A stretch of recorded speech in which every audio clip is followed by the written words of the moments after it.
Good day mga viewers, may unbox tayo ng isang item. In-order natin sa Lazada. Ito ay ang elbow and knee protector. Ang material na gamit po nito ay polyester mesh, hard plastic with elastic band. Ito po ang kanyang bag. Ito ang knee protector. Proteksyon natin sa ating tuhod, featuring anti-collision, flexible, and comfortable.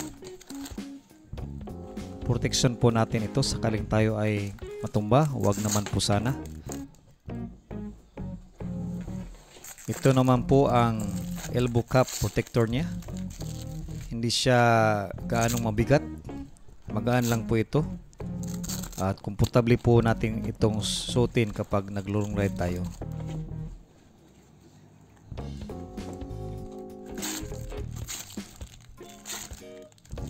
Ating itetest. Ito na po mga viewers, ating itatry ang Motowolf knee and elbow guard.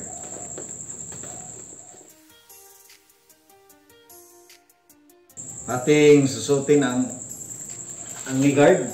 At sa nakita nyo, may strap siya, velcro. Madali lang po siyang matanggal. At may mga mesh na material ang knee guard na hindi siya ganong mainit kapag sinusuot. At may ventilation po ito mga viewers. At least may protection tayo sa ating knee kapag nagra-rides tayo. Ayan, ating isusutin.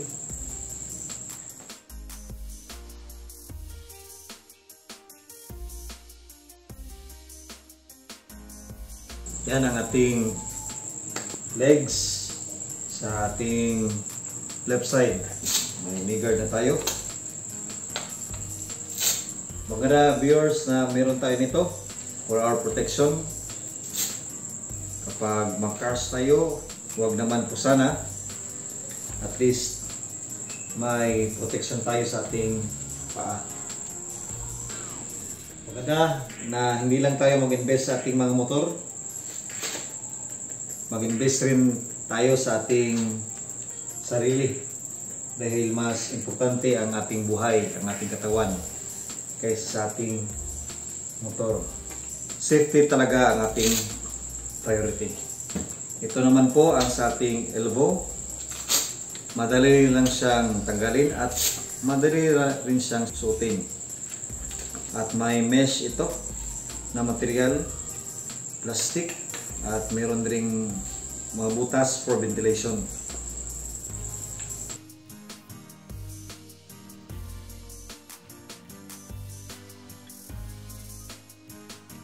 Protected ang ating elbow at dito banda sa ating arm, sa ating braso, sa ating kamay. At ito naman po sa right side.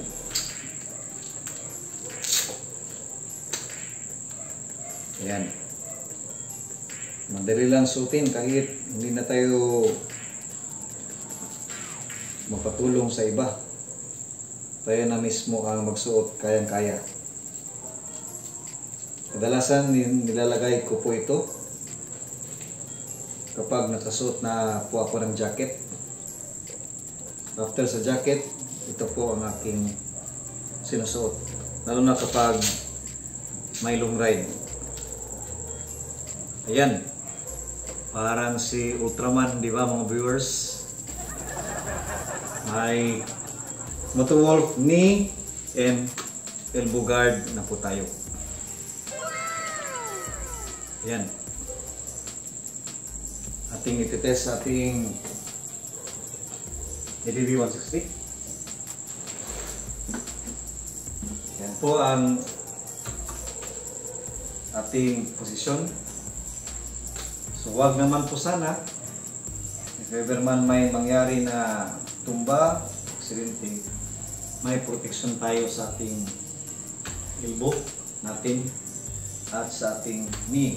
Kailangan talaga mag-invest tayo ng proteksyon, hindi lamang po sa ating motor, kundi po sa ating mga sarili na rider. At meron po siyang kasama na bag. Ayan.